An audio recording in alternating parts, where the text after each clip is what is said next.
For 8 years, Victor Vance lived next door to a quiet woman and her young son. His own son, Julian, a celebrated public figure known for his empathy and warmth, had always warned him with a gentle but firm smile, "Dad, stay away from Alara. She's dangerously unstable." To ensure this, Julian erected an impenetrable 10-foot concrete wall between the two estates. Victor, a retired man of calculated reason, trusted his blood. Yet, a quiet mercy in him still cared for the outcast pair, and he secretly slipped hand-carved wooden toys to the boy through a hidden fracture in the concrete. Until the day she suddenly died. Not a single soul attended her funeral.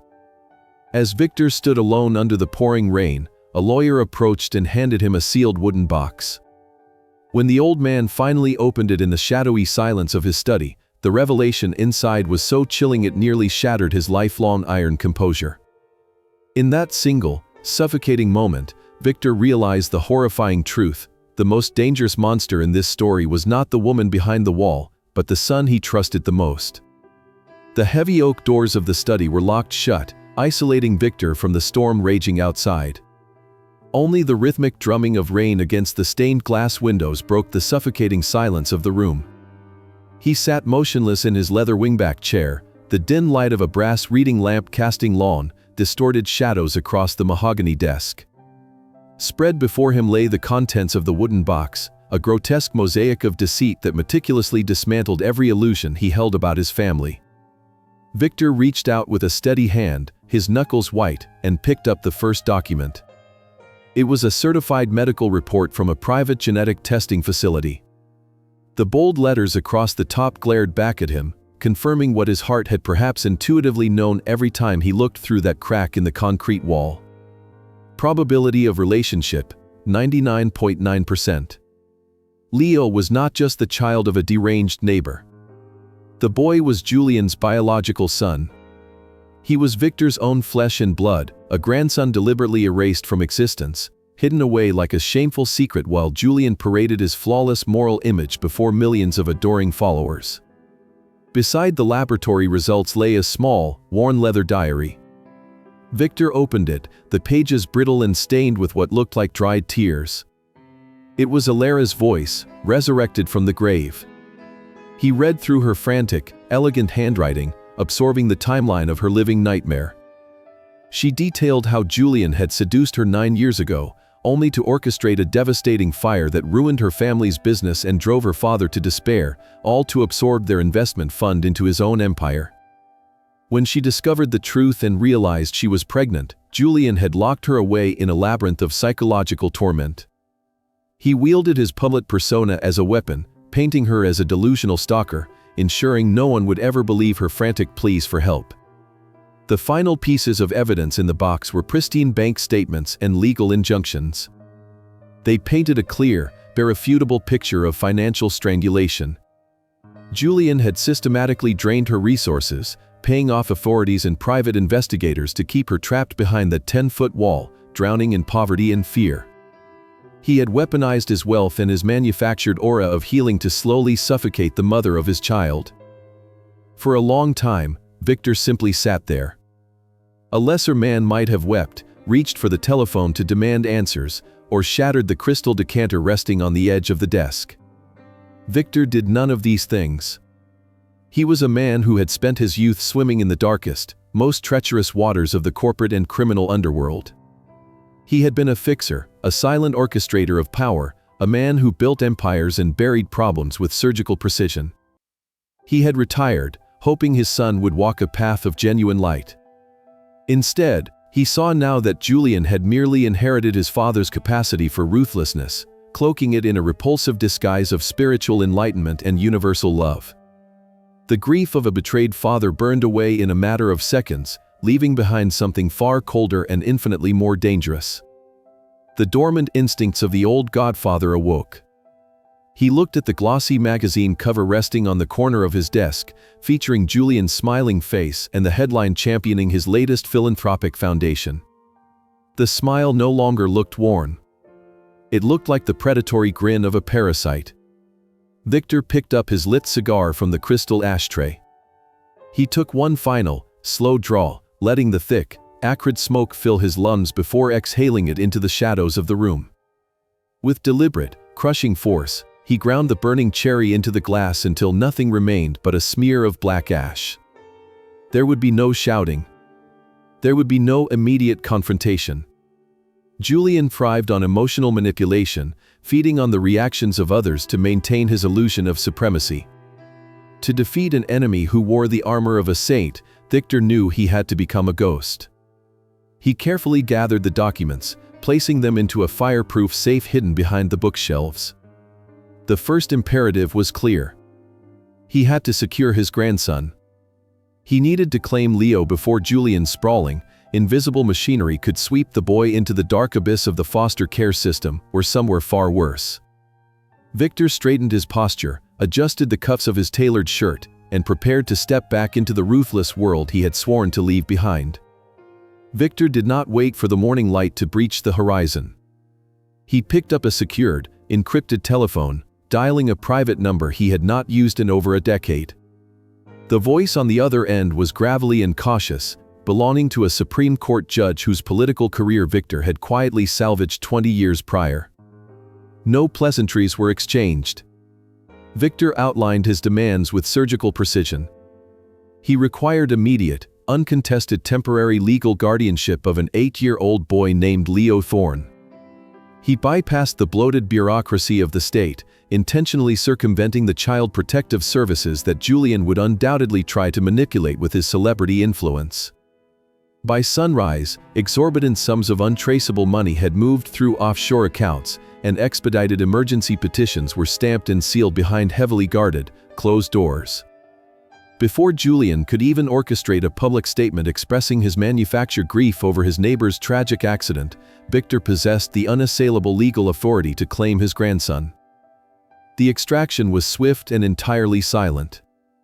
A black sedan, driven by one of Victor's oldest and most discreet associates, brought the child to the sprawling Vance estate by midday. Victor stood in the grand foyer, the vaulted ceilings and polished marble floors emphasizing the overwhelming emptiness of the mansion. The heavy oak front doors swung open, and the associate stepped aside. Leo stood on the threshold. The boy looked incredibly fragile, swallowed entirely by an oversized gray coat that a social worker must have hastily draped over his shoulders. His dark eyes, so hauntingly similar to Alara's, darted around the cavernous hall with the hypervigilance of a hunted animal. He carried nothing but a worn canvas backpack, clutching its straps until his small knuckles turned completely pale. Victor dismissed his associate with a subtle nod. The grand doors closed with a soft thud, isolating the old man and the young boy in the echoing silence. Victor did not rush forward. He understood the extraordinarily delicate nature of a broken spirit. He slowly lowered himself to one knee, ignoring the stiff, dull ache in his aging joints, ensuring he was perfectly at eye level with the child. For 8 long years, their entire relationship had been strictly defined by a jagged crack in a 10-foot concrete wall. Now, there were no physical barriers between them, yet the invisible psychological distance felt monumental. "Welcome to your new home, Leo," Victor said, his voice a low, soothing rumble, entirely devoid of the sharp, commanding edges he used in the corporate underworld. Leo did not respond. He remained completely motionless, his gaze fixed intensely on the intricate patterns of the marble floor. The trauma of suddenly losing his mother, compounded by years of living in the suffocating shadow of Julian's psychological terror, had locked the boy inside a deeply fortified fortress of silence. Victor noticed the subtle, rhythmic tremor in Leo's hands. The boy was utterly terrified, anticipating the exact same cruelty he had witnessed his mother endure at the hands of the man who shared Victor's last name. Victor slowly reached into the deep pocket of his tailored trousers. He withdrew a small, meticulously carved wooden falcon, the very last piece he had been working on before the news of Alara's death shattered their clandestine routine. He placed it gently on the floor exactly between them, withdrawing his hand immediately to give the frightened boy ample space. Leo's eyes flickered downward. The sight of the familiar wooden texture seemed to anchor his spiraling anxiety. Slowly, tentatively, the boy unzipped his faded canvas backpack. He reached inside and pulled out a small, frayed cloth bundle. With shaking fingers, he untied the knot, revealing a collection of miniature wooden animals. A bear, a wolf, a soaring eagle, and a resting deer. They were the very same figures Victor had slipped through the concrete fracture over the years, their edges polished smooth by the constant, anxious touch of a child seeking comfort in the dark. Leo lined them up meticulously beside the new falcon, creating a silent, wooden perimeter of protection. "She told me to keep them safe," Leo whispered, his voice hoarse and barely audible. It was the absolute first time Victor had heard him speak without the muffling filter of thick concrete. "She said the man who made these was the only one who could protect us." Victor felt a heavy, sharp pain constrict his chest, a profound sorrow mingling with a terrifying, icy wrath directed at his own son. Ilara had known. Even while being suffocated by Julian's relentless gaslighting and financial strangulation, she had recognized the silent promise embedded in those carved figures. She had entrusted her most precious treasure to the father of her tormentor, making a final, desperate gamble that the retired godfather still possessed a shred of authentic humanity. Victor slowly extended his hand, stopping exactly an inch away from the boy's trembling shoulder. He let his hand hover there, offering a steady presence without imposing any dominance. "Your mother was a very brave woman," Victor said, carefully weighing every single syllable. "And she was absolutely right. I will protect you. No one will ever hurt you again. The people who made you afraid, they will answer to me." Leo looked up, his dark, tear-filled eyes searching the old man's weathered face. He did not find the false, gleaming warmth of the celebrated public figure who lived next door. Instead, he found the cold, unyielding stability of a fortified sanctuary. For the first time since his mother closed her eyes forever, the boy exhaled a long, shuddering breath. He took a hesitant step forward and leaned his small weight against Victor's knee. Victor wrapped his arms securely around his grandson, staring over the boy's head toward the towering windows. In the distance, the monstrous concrete wall still stood, a monument to Julian's vanity. The quiet godfather had secured his bloodline, pulling the child from the wreckage of his son's ego. The silent war had officially begun. 48 hours after Leo crossed the threshold of the grand estate, the inevitable occurred. The heavy iron gates at the end of the long cobblestone driveway parted to admit a sleek silver sedan. Victor was sitting in the sunlit conservatory, a cup of chamomile tea resting on the glass table beside him. A few feet away, Leo sat cross-legged on a Persian rug, silently running a piece of fine sandpaper over a block of pine. The heavy oak doors of the conservatory swung open, and Julian Vance stepped into the room. He looked exactly like the man whose face graced the covers of countless self-improvement books and wellness magazines. He wore a perfectly tailored linen suit in a soft shade of cream, his posture relaxed, his face radiating an aura of profound, practiced tranquility. This was the Julian the world knew, a self-proclaimed pioneer of spiritual awakening, a man who sold peace of mind to millions while building a fortress of cruelty in his own backyard. Julian paused in the doorway, his eyes sweeping over the scene. His gaze lingered on Leo for a fraction of a second, and in that microscopic window, Victor caught the flicker of cold, calculating irritation behind his son's warm brown eyes.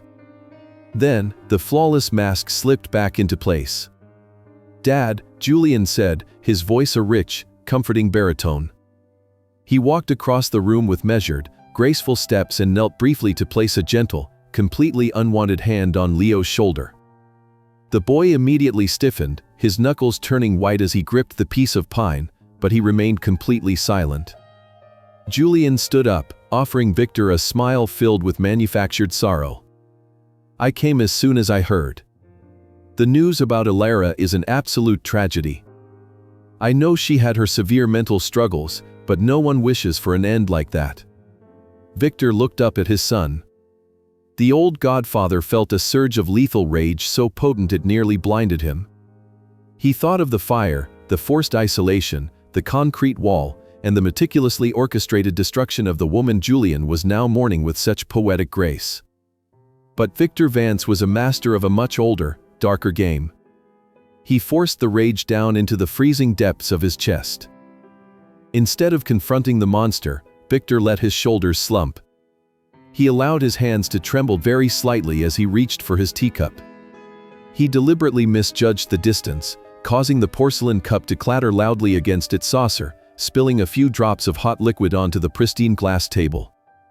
"It is a terrible thing, Julian," Victor murmured, his voice lacking its usual commanding resonance.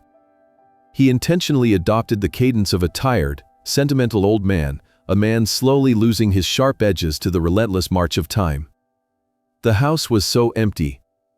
When I heard the boy had nowhere to go, my heart just broke.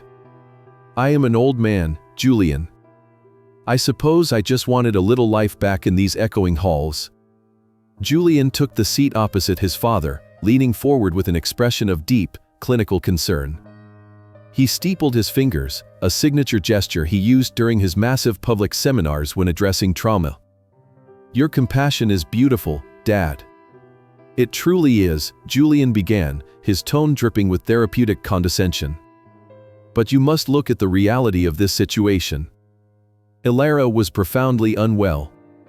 She suffered from paranoid delusions for nearly a decade. She refused all my offers to help her. That kind of severe psychological instability leaves a mark on a child. Leo has been living in a deeply toxic environment, isolated from reality, absorbing his mother's sickness every single day." Julian paused, letting the heavy words settle before delivering his ultimate solution. "You are 68 years old, Dad. You should be enjoying your retirement, resting, finding your own peace. You are in no condition to handle a severely traumatized boy with potentially dangerous genetic predispositions. I have already taken the liberty of contacting a specialized psychological treatment facility upstate.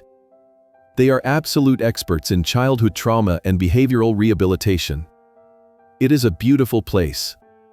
They have gardens, equine therapy, round-the-clock psychiatric care. It is what Leo desperately needs to truly heal." Victor kept his eyes lowered, staring at the spilled tea. Julian was attempting to lock his own biological son in a psychiatric institution, permanently removing the only living evidence of his monstrous past under the guise of an act of supreme generosity. The sheer audacity of the ego sitting across from him was almost breathtaking.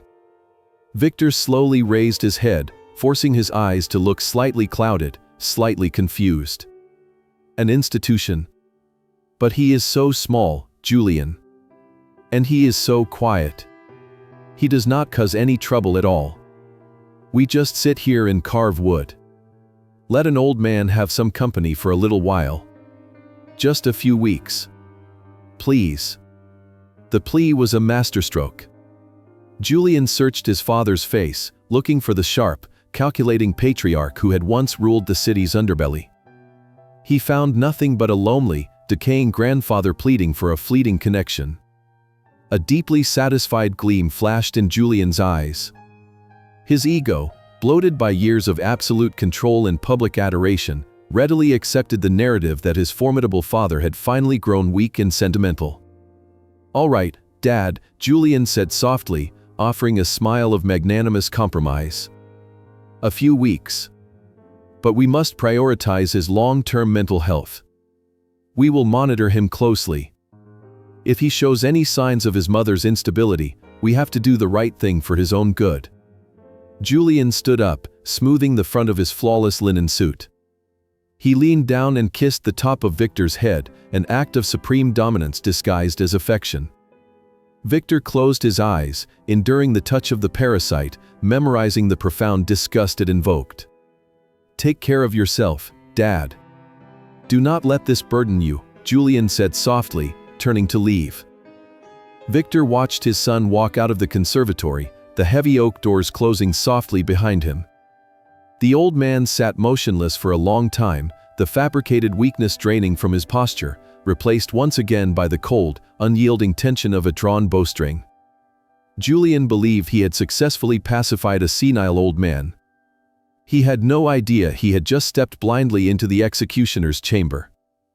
The psychological warfare commenced with maddening subtlety. Julian did not orchestrate grand, dramatic confrontations. Instead, he deployed a creeping, invisible campaign designed to erode the very foundation of Victor's reality. It began with microscopic shifts within the meticulously organized sanctuary of the Grand Estate. A silver pocket watch, which had rested on the exact same corner of a mahogany nightstand for 20 years, was suddenly discovered resting on a damp shelf in the greenhouse. Victor's brass reading glasses vanished from his locked study, only to materialize 3 days later inside the kitchen refrigerator.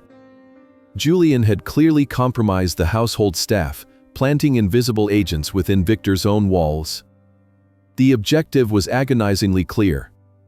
Julian was executing a classic manipulation tactic, silently moving the pieces of Victor's life to make the old man doubt his own sanity. Then came the medical documentation. An envelope from a prestigious neurological clinic, bearing Julian's return address, arrived in the Morning Post. It contained a fabricated preliminary assessment based on supposed consultations Julian had arranged regarding his father's mental health. The documents, printed on thick, authoritative paper, suggested profound cognitive deterioration, spatial disorientation, and the undeniable onset of dementia. Julian was meticulously laying the legal groundwork, building a documented narrative of a vulnerable old man losing his mind. This fabricated reality would serve as the absolute justification for the inevitable seizure of Victor's vast assets and the immediate institutionalization of little Leo. A lesser man would have questioned his own memory, spiraling into the exact panic Julian had mathematically orchestrated. Victor, however, recognized the crude mechanics of this psychological assassination. He had invented several of these very tactics during his ruthless reign in the underworld decades ago. He understood that Julian was observing him through the eyes of the compromised servants. Therefore, Victor played his role flawlessly. When a maid ostensibly found his leather slippers in the pantry, Victor offered a highly convincing performance of mild distress. He rubbed his temples, muttering quietly to himself about his failing memory, his hands trembling with perfectly calibrated frailty. He allowed the staff to whisper about his declining state. But behind the locked doors of his private quarters, his mind remained as sharp and lethal as a scalpel. He silently catalogued every moved item, every suspicious glance from the housekeeper, mathematically mapping out Julian's network of spies without ever confronting them. The only authentic sanctuary remaining in the sprawling mansion was the quiet hours spent in the sunlit conservatory with Leo. The rhythmic, repetitive sound of sandpaper smoothing rough pine became their shared, unspoken language. The boy remained profoundly withdrawn, his fragile psyche still expecting the crushing weight of cruelty to fall upon him at any moment. But the absolute consistency of Victor's quiet presence, the lack of demands, and the shared focus on the wood began to slowly dismantle the fortress of silence the boy had built around himself. It started with small, fractured sentences. Then, one rainy afternoon, as Victor gently demonstrated how to carve the delicate curvature of a resting fawn, Leo finally spoke of the horrors behind the concrete wall. Leo did not call Julian his father. He referred to him only as the smiling man. With a hollow voice completely devoid of childish innocence, Leo recounted memories that made the blood in Victor's veins turn to glacial ice. The boy kept his eyes fixed strictly on the wooden fawn in his hands as he spoke, unable to make eye contact while pulling the nightmares into the light. He spoke of the suffocating nights when the smiling man would stand on the other side of the concrete boundary. The man would speak through the tiny structural cracks in a voice dripping with manufactured sweetness and profound pity. Leo described how the smiling man would tell Alara that she was completely insane, that the outside world found her repulsive, and that no one would ever come to rescue her from her own magnificent delusions. The psychological torture was absolute. Leo described how his mother would collapse onto the floor, covering her ears with shaking hands, as the man systematically dismantled her grip on reality using nothing but soft, compassionate-sounding words. The smiling man never raised his voice.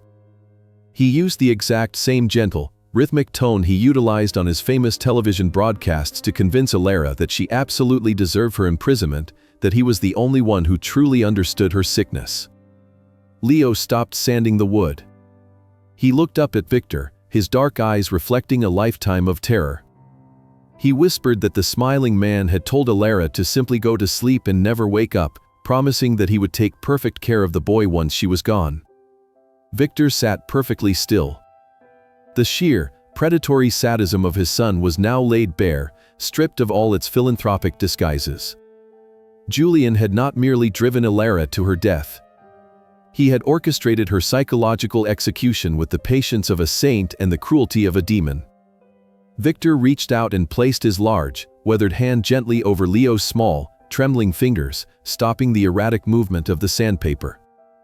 He did not offer empty platitudes or loud promises of revenge. He simply looked at his grandson, his eyes reflecting a dark, bottomless promise. The old godfather had gathered all the intelligence he needed. The whispering shadows of manipulation had only served to solidify his resolve.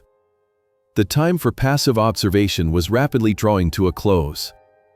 The physical deterioration manifested with insidious precision. It began not as a sudden assault, but as a subtle, creeping exhaustion that seeped into Victor's bones. He experienced sudden, terrifying bouts of breathlessness while simply sitting in his reading chair. His heart, which had beaten with the steady, reliable rhythm of a metronome for 68 years, suddenly developed a frantic, erratic flutter. Most alarming were the nights. As darkness enveloped the estate, the edges of Victor's vision would blur and twist. The shadows in his bedchamber seemed to elongate and detach themselves from the walls, taking on grotesque, undulating forms. Julian had meticulously laid the psychological groundwork by moving objects and fabricating medical reports. Now, the physical symptoms were appearing exactly on cue to validate that false narrative. A lesser intellect would have surrendered to the terrifying conclusion that his mind and body were simultaneously collapsing. But the old godfather did not possess a fragile intellect. His survival instincts, forged in an underworld where a misplaced drop of liquid could mean a violent death, screamed that this was a pharmacological assassination.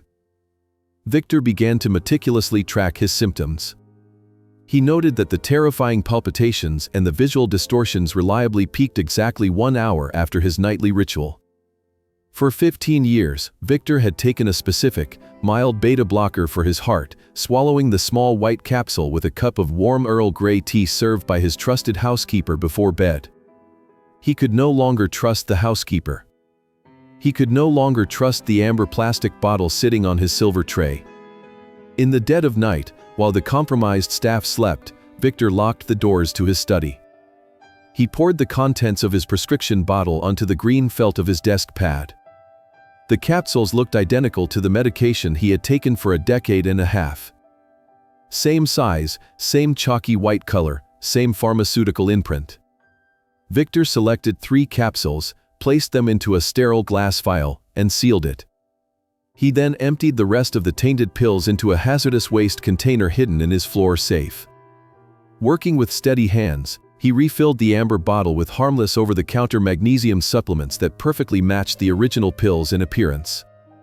The following morning, Victor bypassed all conventional channels. He did not call his physician. Instead, he utilized an encrypted messaging system to contact an underground toxicologist, a brilliant but disgraced chemist who owed his life to Victor from a gangland dispute 20 years ago. The drop was executed silently. Victor left the vial taped beneath the stone basin of a forgotten fountain in the deepest, overgrown sector of the estate gardens. By midnight, the vial was gone. For 48 agonizing hours, Victor maintained his macabre performance. He swallowed the fake magnesium pills with his evening tea under the watchful eye of the housekeeper. He allowed his hands to shake violently when he held his teacup. He feigned sudden moments of acute confusion, deliberately slurring his words when Julian visited. Julian observed these manufactured symptoms with a mask of tragic, filial devotion, gently patting his father's hand while silently celebrating the apparent success of his lethal chemistry. On the 3rd night, a secure email arrived on Victor's encrypted terminal. The subject line was empty. The attached document contained the toxicologist's chemical breakdown. Victor read the report in the cold, pale light of the computer screen. The results were a masterpiece of medical murder. The capsules did not contain his prescribed beta blocker. They were meticulously packed with a lethal, slow-building cocktail of synthetic digitalis and a highly potent, virtually untraceable hallucinogen. The digitalis was aggressively destroying his myocardial tissue, inducing the erratic heartbeats and shortness of breath. The hallucinogen was responsible for the night terrors and the spatial disorientation. The pharmacology was designed to be cumulative. If Victor had continued taking the pills, the digitalis would have inevitably triggered a massive, catastrophic cardiac arrest within 2 weeks. The subsequent autopsy would simply show a natural heart failure in an elderly man who was already exhibiting documented signs of severe dementia. Victor looked closely at the signature on the original prescription label. It belonged to Dr. Aris, the Vance family physician for nearly 2 decades. Julian had not merely compromised the maids. He had bought the silence and complicity of a highly respected medical professional. The sheer, cold-blooded calculus of the patricide was staggering. Julian intended to murder his own father in plain sight, ensuring Victor's death would be mourned as a natural tragedy. This would leave Julian as the sole, uncontested executor of the vast estate, granting him the absolute legal power to instantly institutionalize Leo and bury his dark past forever. Victor closed the laptop. The fabricated madness, the moved pocket watches, the gentle, condescending smiles from his son, and now, the literal poison in his teacup. The puzzle was completely assembled. The biological attack was the absolute final line crossed. The old man leaned back in his chair, feeling the steady, healthy rhythm of his heart returning now that the poison was flushed from his system. He did not feel fear. He felt a profound, chilling clarity. The son wanted to bury the father. Now, the father would prepare the son's grave. The grand theater of the Vance estate entered its most grotesque and delicate phase. Victor had purged the lethal toxins from his body, his heart settling back into its powerful, steady rhythm, his mind shedding the chemically induced fog to regain its terrifying, predatory sharpness. Yet, he understood the absolute necessity of the illusion. To survive, to build an inescapable trap for the monster, the quiet godfather had to convincingly perform his own tragic demise.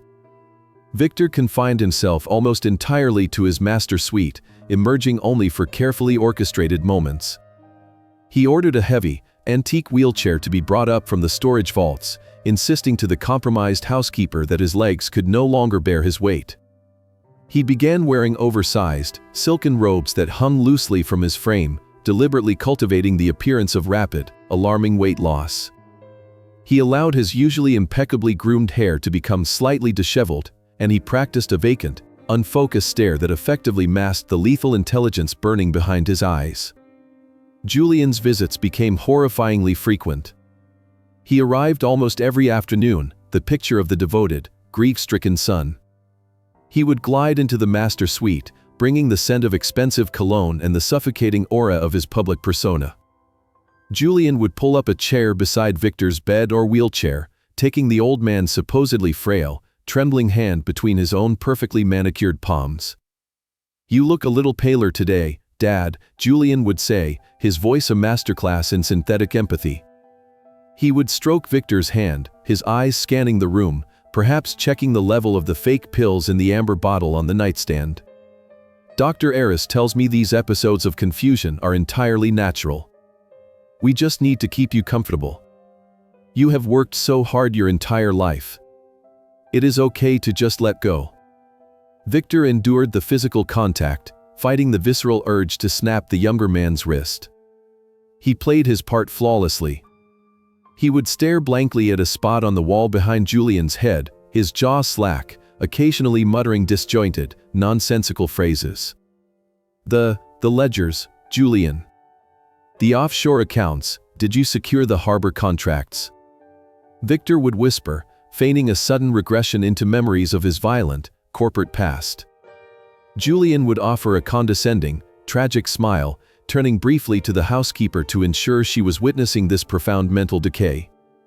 "The harbor contracts were settled 20 years ago, Dad. You are safe now. There is no more business to worry about." But the old man was not simply acting. He was hunting. Beneath the folds of his thick woolen blankets, hidden inside the deep pockets of his dressing gown, Victor carried a state-of-the-art, microscopic audio recording device. Every time Julian leaned close to whisper his toxic, manipulative comfort, the device captured the undeniable cadence of a murderer anticipating his prize. Victor also utilized the seemingly vacant stares to observe Julian with predatory intensity. He memorized his son's micro-expressions, the slight, satisfied twitch at the corner of Julian's mouth when Victor slurred a word, the cold, calculating glint in his eyes when he asked the housekeeper about Victor's nightly dosage. Julian was incredibly disciplined, but his monumental ego made him careless in the presence of an enemy he believed was already defeated. During these visits, Leo was strictly banished from the master suite.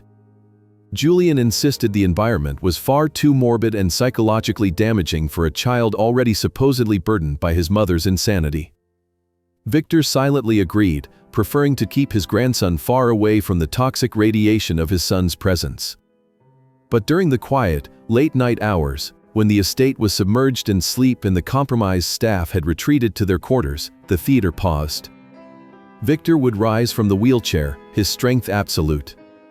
He would unlock the hidden door connecting his suite to the small, secure room where Leo slept. The boy would be waiting, sitting up in bed with a piece of sandpaper and a block of wood. Victor would sit on the edge of the mattress, the frail, dying old man entirely vanishing, replaced by the formidable protector. They did not speak of Julian. They spoke of the grain of the wood, the angle of the chisel, the quiet dignity of creation. In those stolen, midnight hours, Victor quietly reassured the boy through his steady, unbroken presence that the monster was not winning. He was teaching Leo the most crucial lesson of survival in a world of predators. Sometimes, the most devastating weapon is the patience to lie perfectly still, waiting for the enemy to step blindly into the jaws of the trap. And Julian, blinded by his own magnificent vanity and the intoxicating success of his slow poison, was stepping deeper into the abyss with every condescending smile. While Victor masterfully performed his slow, tragic decay in the sunlit rooms of the master suite, a vastly different reality was unfolding in the impenetrable shadows of his private study during the darkest hours of the night. Julian believed he had isolated his father, confining the old man to a wheelchair and a chemically induced fog. He vastly underestimated the reach and the loyalty of the empire Victor had built, an empire not constructed on the fragile illusions of public relations, but on blood, leverage, and absolute, unspoken allegiance. Victor retrieved a pristine, burner cellular device from the false bottom of his humidor. It was time to resurrect the ghosts. His first call was to a man known only as Silas. Silas was not a private investigator in any legal or conventional sense.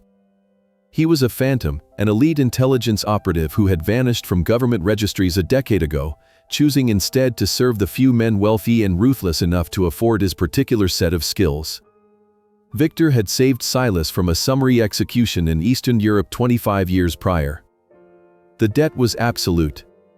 The architecture of the Vance Foundation, Victor whispered into the encrypted device, his voice vibrating with lethal clarity, entirely devoid of the pathetic tremors he feigned for his son.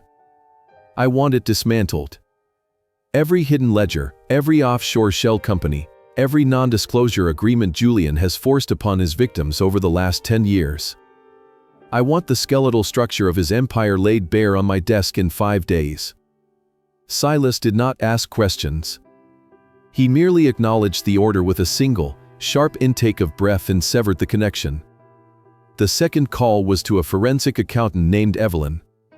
She was a woman who navigated the labyrinthine world of corporate laundering with the terrifying precision of a surgeon. She operated out of a heavily fortified bunker disguised as a defunct textile mill. Evelyn, Victor said, staring at the glowing embers in the study's fireplace. My son has built a monument to his own ego. It is funded by something vile. I need you to trace the initial capital injection for the Julian Vance Institute for Healing. Go back exactly 9 years. Follow the ash. Consider it done, Mr. Vance, she replied, her voice cool and metallic over the scrambled line. The final call was the most dangerous. Victor reached out to a former enforcer, a hulking, silent man named Kozlov, who now managed a legitimate security firm on the coast. Kozlov was the blunt instrument to Silas's scalpel. "Dr. Eris," Victor commanded, speaking the name of the corrupted family physician with venomous precision. "He is providing Julian with synthetic digitalis and hallucinogens.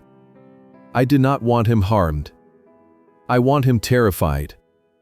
I want him entirely isolated from Julian's communications, and I want a full, signed, legally binding confession regarding the alteration of my prescriptions.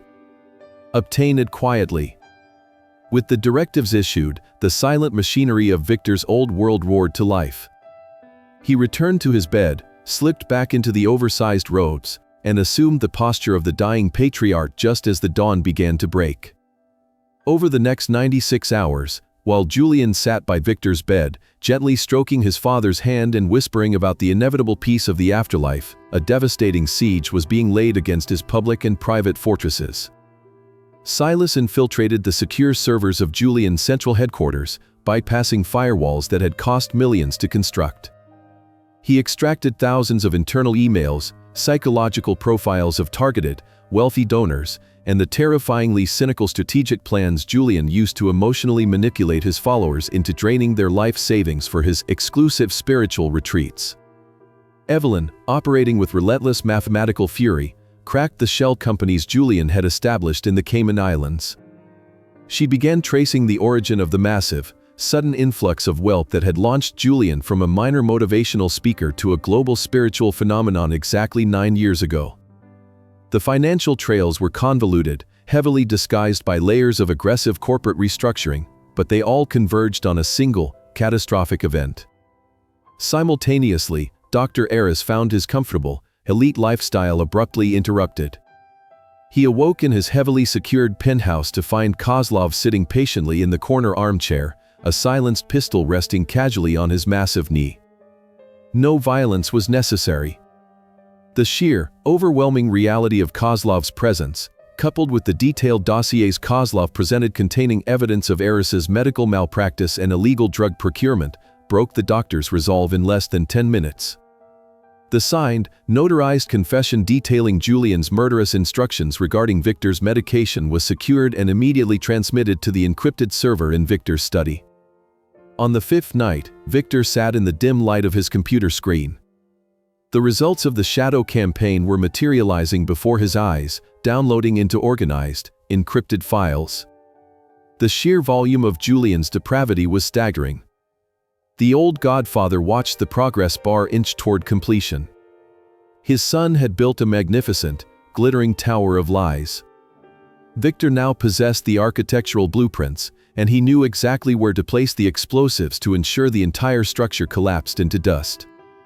The encrypted files from Silas and Evelyn finished downloading just as the grandfather clock in the hallway struck 3 a.m.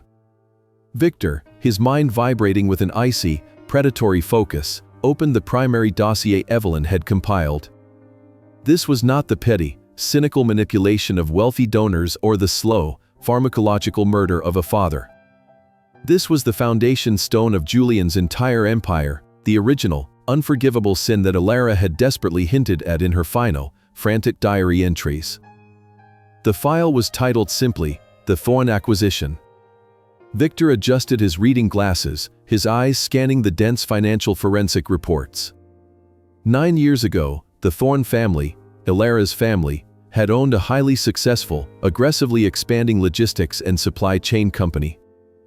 They were sitting on a massive, highly liquid investment fund intended for global expansion. Julian, then a charismatic but financially struggling consultant, had maneuvered his way into their inner circle, charming Alara and gaining the absolute trust of her father, Arthur Thorn. Evelyn's relentless tracking had unearthed the hidden architecture of the catastrophe. Julian had not merely coveted the Thorn fortune, he had orchestrated a masterpiece of corporate sabotage to steal it. He had secretly leveraged astronomical sums of money from dangerous, unregulated private lenders to initiate a hostile takeover. When Arthur Thorn discovered the betrayal and threatened to expose Julian's fraudulent maneuvers, Julian realized his entire future, and his life, given the nature of his creditors, was in imminent jeopardy. Then came the fire. Victor opened a secondary folder containing the police and fire marshal reports from that catastrophic night 9 years ago. The primary Thorn logistics warehouse, the beating heart of their enterprise, had burned to the ground in a devastating, multi-alarm inferno. The official ruling was an electrical fault, a tragic accident resulting from outdated wiring. But Silas had dug deeper. He had bypassed the sanitized official records and located the original, suppressed notes of an independent arson investigator hired by the insurance company. The notes were chillingly explicit. Traces of a highly specialized, military-grade chemical accelerant had been detected near the main breaker boxes. The fire was not an accident, it was a professional, surgically executed arson. Before the ashes had even cooled, Julian launched his psychological assault on Arthur Thorn. Silas had recovered internal communications and witness testimonies detailing how Julian systematically gaslight the ruined patriarch. Julian manipulated the evidence, subtly planting the narrative that Arthur, overwhelmed by the pressure of expansion, had intentionally caused the fire to collect the insurance payout. He isolated Arthur from his board of directors, feeding his paranoia, convincing him that he was facing federal indictment and total disgrace. The final document in the file was a redacted police report. Arthur Thorn, broken, bankrupt, and entirely convinced he was about to be arrested for a crime he did not commit, had taken his own life in his study. The immediate aftermath was a masterstroke of predatory opportunism. With Arthur dead and Alara completely paralyzed by grief and the sudden discovery of her pregnancy, Julian swooped in as the tragic, supportive friend. He assumed control of the shattered Thorn enterprise, liquidated its remaining assets at fire sale prices to shell companies he secretly controlled, and absorbed the massive, untouched investment fund. This stolen fortune was the seed money. It was the capital Julian used to launch the Julian Vance Institute for Healing. The sprawling campuses, the massive global marketing campaigns, the aura of the wealthy, enlightened savior, every single brick of Julian's empire was cemented with the blood of Arthur Thorn and the stolen future of his daughter. Victor closed the files. The silence in the study was absolute, broken only by the rhythmic, heavy beating of his own heart. The full, monstrous scope of his son's ego was now illuminated in terrifying detail.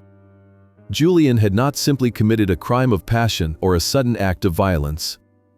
He had engineered a complex, multi-layered destruction of an entire family, murdered the patriarch, enslaved the daughter behind a 10-foot wall, and built a global monument to his own vanity upon their ashes. The old godfather stood up, his posture rigid, his silhouette imposing in the dim light. He walked over to the fireproof safe and carefully placed the encrypted hard drive inside, locking it alongside Alara's diary and the DNA results. He had the weapon. He had the motive, the method, and the undeniable proof of the original sin. The pharmacological assassination attempt on his own life suddenly felt like a minor offense compared to the sheer scale of the Thorn annihilation. Julian's destruction could not be handled quietly. A simple arrest or a private execution would be a mercy the monster did not deserve. Julian worshipped his public image above all else. His entire psychological existence relied on the adoration of his followers and the illusion of his own absolute moral superiority. Therefore, to truly destroy him, Victor knew he had to annihilate that image. He had to drag the monster out of the shadows and crucify his ego in the brightest, most unforgiving light possible. The trap was fully loaded. Victor only needed Julian to step onto the stage. The endgame required Julian's absolute, unwavering confidence. Victor meticulously sustained the illusion of his impending demise, deepening his performance of cognitive collapse and physical ruin. When Julian visited, Victor now lay almost entirely motionless in the grand four-poster bed, his breathing shallow, his eyes vacant, occasionally whispering fragmented, nonsensical apologies to the empty air. Julian, emboldened by the apparent success of his slow poison, accelerated his timeline. He could no longer wait for the digitalis to naturally induce a fatal cardiac event. The upcoming annual gala for the Julian Vance Institute for Healing, the crown jewel of his public relations calendar, was only 3 days away. Julian intended to use the gala not only to solicit millions in donations but to tragically announce the failing health of his beloved father, cementing his image as a burdened, stoic saint. To ensure absolute control before the inevitable announcement of Victor's death, Julian initiated his final legal maneuver. He arrived at the estate accompanied by 2 sharply dressed corporate attorneys and a notary public. Victor lay in bed, projecting an aura of profound, pathetic vulnerability as Julian gently propped him up against the pillows. "Dad," Julian murmured, his voice thick with rehearsed sorrow, loud enough for the attorneys to witness his filial devotion. "The doctors say your mind is slipping further away. You need to rest, completely unburdened. We have prepared the documents to ensure the estate is managed seamlessly, exactly as you would want." Julian placed a thick stack of legal documents on a silver tray across Victor's lap. The primary document was an irrevocable power of attorney, granting Julian absolute control over Victor's medical decisions, his vast financial holdings, and the entirety of the Vance estate. Beneath it lay a secondary, infinitely more sinister document, a formal petition to the state, citing Victor's severe dementia, transferring the temporary guardianship of Leo Thorne back to the state and recommending his immediate placement in the specialized psychiatric facility Julian had previously selected. "Just sign here, Dad." "Let me carry the weight now," Julian whispered, offering Victor an expensive fountain pen. Victor stared at the documents, his hands trembling violently. He looked up at Julian, projecting a perfect imitation of terrified, senile confusion. "The boy. Leo, where will he go?" Julian offered a sad, comforting smile, entirely devoid of any genuine emotion. "He will be safe, Dad. He will get the specialized help he desperately needs. A place where he can be monitored. It is for the best. You cannot protect him anymore. You cannot even protect yourself." Victor lowered his head, forcing a single tear to escape his eye and slide down his weathered cheek. His trembling hand gripped the fountain pen. With excruciating slowness, he scrawled a shaky, barely legible signature on the lines indicated by the attorneys. He signed away his empire. He signed away his grandson. Julian watched the ink dry, a terrifying, predatory triumph flashing deep within his warm brown eyes. He had won. The immense Vance fortune was now legally his to command. The only living witness to his biological connection to Alara was scheduled for immediate institutionalization. The old lion was finally declawed and dying.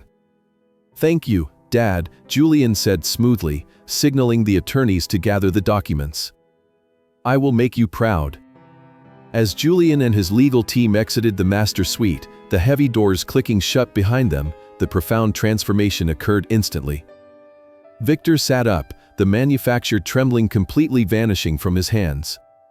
His eyes, seconds ago clouded with dementia, sharpened into chips of glacial ice. He wiped the single tear from his cheek. He reached beneath his mattress and retrieved the secure, encrypted satellite phone. He dialed Silas. "The signatures are acquired," Victor stated, his voice a low, lethal rumble. He believes he has absolute legal control. The arrogance is complete. The legal filings will take 48 hours to process through the county clerk's office, Silas replied, his metallic voice crackling over the encrypted line. The gala is in 72 hours. He is operating within the window. Execute Phase 3, Victor commanded. Ensure every prominent media outlet, every major donor, and the state attorney general's office are guaranteed attendance at the gala. We do not want an empty theater when the curtain falls. Victor ended the call and swung his legs over the side of the bed. He stood up, feeling the immense, latent power surging back into his muscles. For weeks, he had endured the agonizing humiliation of playing a broken, dying old man. He had allowed the monster to stroke his hand, whisper poison in his ear, and systematically attempt to dismantle his life. He had absorbed every insult, catalogued every lie, and silently built the scaffolding for Julian's execution. Victor walked over to the heavy oak wardrobe and opened the doors. He bypassed the oversized, pathetic robes he had worn for the performance. From the very back, he pulled out a perfectly tailored, midnight black, three-piece suit, the kind he had worn when he ruthlessly dictated the fate of the city's underworld decades ago. He ran his hand over the fine Italian wool. The trap was sprung. The monster had eagerly stepped inside, locking the cage door behind him. Now, the quiet godfather would dress for the slaughter. The Julian Vance Institute for Healing hosted its annual gala in the grand ballroom of the city's most prestigious historic hotel. The architecture was a testament to opulent excess, towering Corinthian columns, vaulted ceilings adorned with Renaissance-style frescoes, and massive crystal chandeliers that cast a brilliant, unforgiving light over the assembly of the city's elite. Politicians, tech billionaires, and celebrity influencers mingled, sipping vintage champagne while basking in the manufactured aura of spiritual philanthropy. At the epicenter of this glittering spectacle stood Julian. He wore a bespoke tuxedo of midnight blue, his posture immaculate, his signature smile radiating warmth and profound enlightenment. He moved through the crowd with the grace of a sovereign, accepting adulation and securing massive, tax-deductible pledges. Tonight, he was not merely a guru, he was an untouchable titan of industry and morality. As the massive grandfather clock in the foyer chimed the hour, the orchestra abruptly silenced its elegant waltz. The heavy velvet curtains on the main stage parted, and Julian ascended the marble steps, bathed in the blinding glow of perfectly calibrated spotlights. A hushed, reverent silence fell over the massive ballroom. "Friends," Julian began, his rich baritone voice echoing through the state-of-the-art acoustic system. "We gather tonight not merely to celebrate our achievements, but to confront the profound pain that exists in this world. Healing requires immense courage. It requires us to look into the abyss of human suffering and offer a hand of unwavering love." He paused, bowing his head slightly, a masterclass in theatrical vulnerability. The massive LED screens flanking the stage projected his sorrowful face in high definition. "I speak to you tonight with a heavy heart," Julian continued, his voice trembling with perfectly measured grief. "Many of you know my father, Victor Vance. A man of formidable strength, a titan who built empires. But time is a cruel master. In recent months, I have watched his brilliant mind surrender to the devastating shadows of dementia. His body is failing. His memories are fragmenting into dust." A collective murmur of sympathetic dismay rippled through the audience. "It is an agonizing journey, watching a giant fall," Julian said, looking up, his eyes glistening with unshed tears. "I have had to assume the unbearable legal and emotional weight of his care. I have had to make heartbreaking decisions to ensure his safety and the safety of those around him. But in this darkness, I have found a profound truth. True love is the willingness to bear the crushing weight of another's suffering. That is the mission of this institute. That is my vow to him, and my vow to you." The audience erupted into thunderous, emotionally charged applause. Several prominent donors openly wept. Julian stood at the podium, absorbing the adoration, his ego expanding to magnificent, monstrous proportions. He was the undisputed master of his reality. Then, a sound cut through the deafening applause. It was not a shout, nor an explosion. It was the sharp, rhythmic, concussive crack of a heavy wooden cane striking the polished marble floor. Crack. Crack. Crack. The sound emanated from the grand entrance at the far end of the ballroom. The applause faltered, rippling into sudden, confused silence as heads turned toward the heavy mahogany doors. The two massive doors, guarded by Julian's elite security detail, swung open with violent force, slamming against the interior walls. The security guards stepped forward, but they instantly froze, stepping back into the shadows as if compelled by an invisible, terrifying gravity. Victor Vance stood in the threshold. He was not in a wheelchair. He was not wearing the oversized, pathetic robes of a dying old man. He wore a meticulously tailored, pitch-black, three-piece suit that fit his imposing frame perfectly. He stood absolutely straight, his broad shoulders squared, projecting a terrifying, latent violence. His silver hair was combed back with flawless precision, and his eyes, cold and dark as a winter ocean, locked directly onto the man standing at the podium. In his right hand, he gripped an antique cane topped with a heavy, snarling silver wolf's head. Beside him stood Silas, looking like a phantom in a tailored suit, and Kozlov, the massive enforcer, his presence alone radiating absolute physical threat. But it was the man in the center who commanded the silence. Victor began to walk down the central aisle. The crowd, sensing the sudden, atmospheric shift from spiritual reverence to primal danger, instinctively parted, clearing a wide path. The silence in the ballroom became absolute, suffocating. The only sound was the deliberate, rhythmic strike of the silver wolf's head cane against the marble. Crack. Crack. Crack. Julian gripped the edges of the podium, his knuckles turning instantly white. The magnificent, sorrowful mask vanished, replaced by a momentary flash of absolute, paralyzing terror. The dying, senile old man he had left trembling in bed mere hours ago was striding toward him with the terrifying, inevitable momentum of an executioner. Victor reached the base of the stage. He did not ask for permission. He did not utilize the stairs. With surprising, brutal agility, he stepped up onto the stage, the silver wolf's head cane thudding solidly onto the wooden floorboards. He walked slowly toward the podium, the blinding spotlights illuminating the deep, weathered lines of his face. He stopped exactly 3 feet from Julian. Julian tried to speak, to assert control, but his throat seized. The microphone picked up his sudden, ragged intake of breath, amplifying his fear across the silent ballroom. Victor did not raise his voice. He did not need to. He leaned forward slightly, his eyes burning into his son's soul.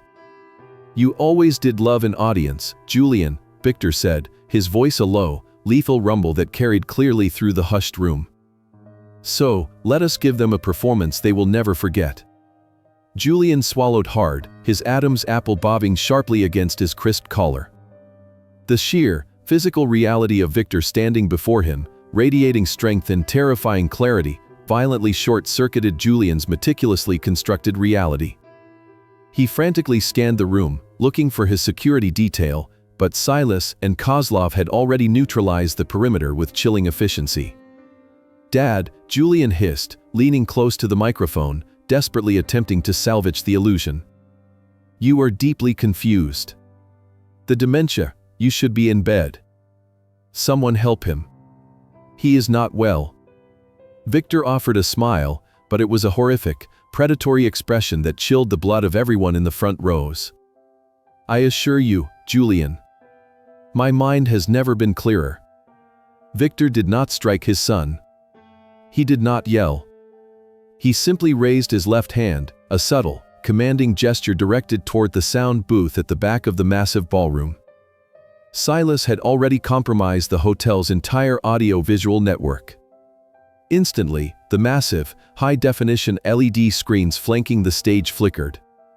The towering, benevolent images of Julian Vance vanished, replaced by stark, black and white documentation.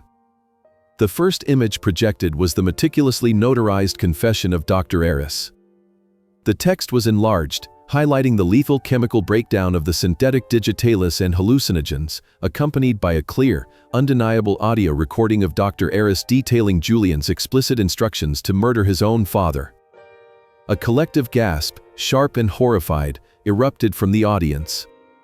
Julian stumbled back from the podium as if physically struck, his face draining of all color.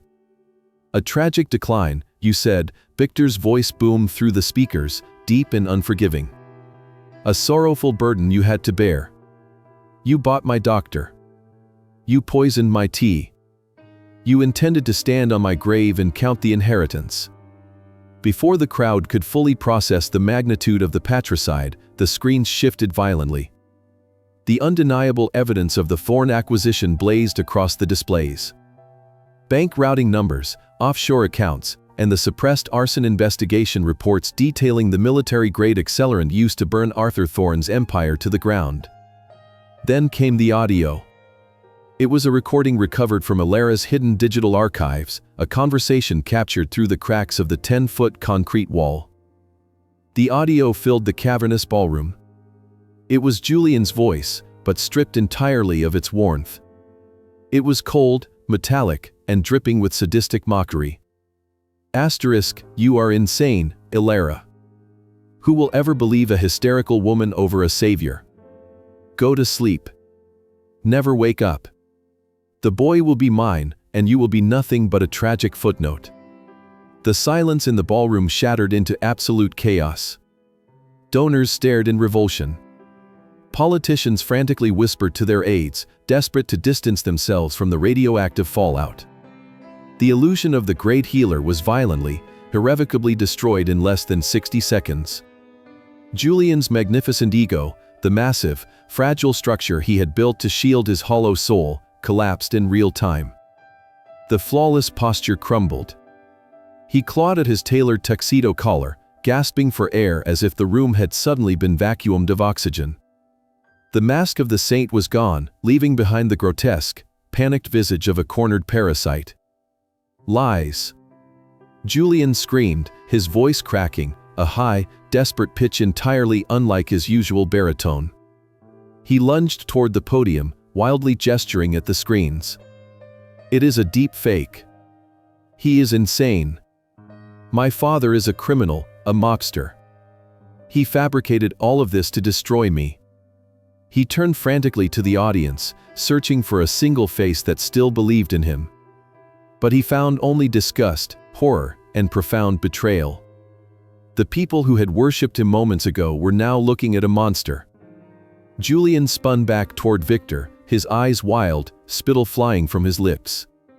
He completely abandoned logic, surrendering to the pure, narcissistic rage of a god cast down from Olympus. I built an empire. I saved people.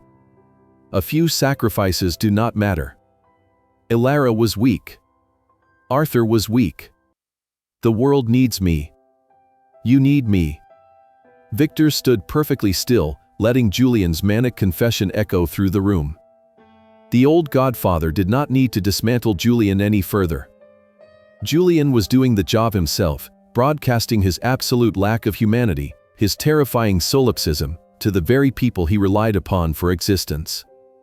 The ego had devoured the man, and now, exposed to the unforgiving light of truth, the ego was violently consuming itself.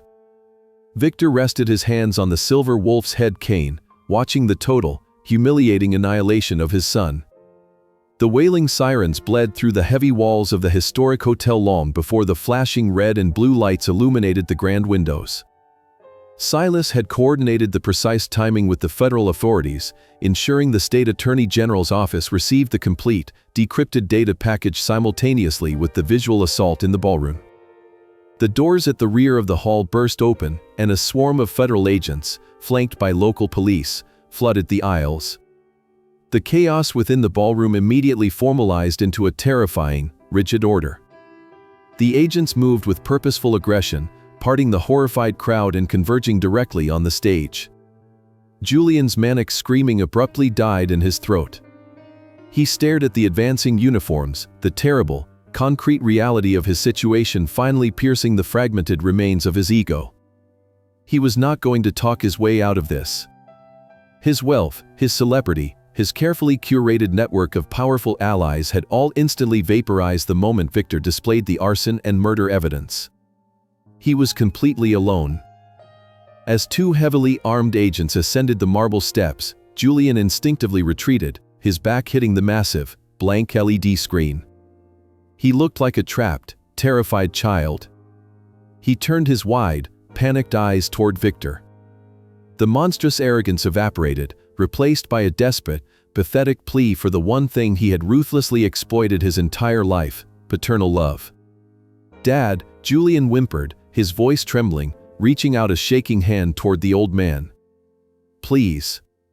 You have to fix this. You are Victor Vance. You can make this go away. Tell them it was a misunderstanding. Please, Dad. I am your son." Victor did not move. He stood anchored to the floor, his hands resting heavily on the silver wolf's head cane. He looked at the man cowering before him, searching for any microscopic trace of genuine remorse, any flickering ember of a soul. He found nothing but the desperate, cowardly instinct of a parasite trying to preserve its host. The federal agents flanked Julian, seizing his arms and forcing them roughly behind his back. The metallic click of the handcuffs echoed sharply in the silent ballroom, a definitive, irreversible sound. Victor Vance, the lead agent said, nodding respectfully toward the old man before turning his attention back to the prisoner.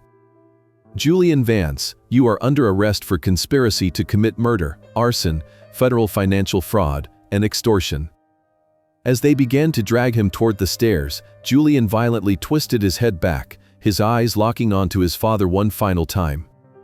"Why?" he screamed, tears of genuine terror streaming down his face. "I am your blood. You destroyed your own legacy." Victor finally moved. He took one slow, deliberate step forward, closing the distance. The federal agents paused, allowing the old patriarch a final moment. Victor leaned in close, his voice dropping to a harsh, lethal whisper intended only for Julian's ears. "You are not my legacy," Victor said, his tone colder than the grave. "You are an infection. I gave you life, Julian, but you chose to become a hollow, pathetic monster. You wrapped yourself in the illusion of goodness while butchering the innocent. You tried to murder me. You tortured the mother of your child. And you tried to throw my grandson to the wolves to protect your vanity." Julian sobbed, a pathetic, broken sound, struggling weakly against the agent's grip. "I am sorry. I can change." "No, you cannot," Victor interrupted, his voice absolute and unyielding. "The warmth you project is nothing but a shroud covering a rotting corpse. You have no soul left to save, Julian." Victor straightened his posture, turning his back on his son. He looked out over the sea of stunned faces, the donors and politicians who had funded the monster. He felt no triumph, only a profound, heavy exhaustion settling deep into his bones. "Take him," Victor commanded the agents, his voice echoing through the massive hall. The agents hauled Julian down the marble stairs. His wails echoed through the cavernous ballroom, a pathetic, undignified end to a man who had demanded worship.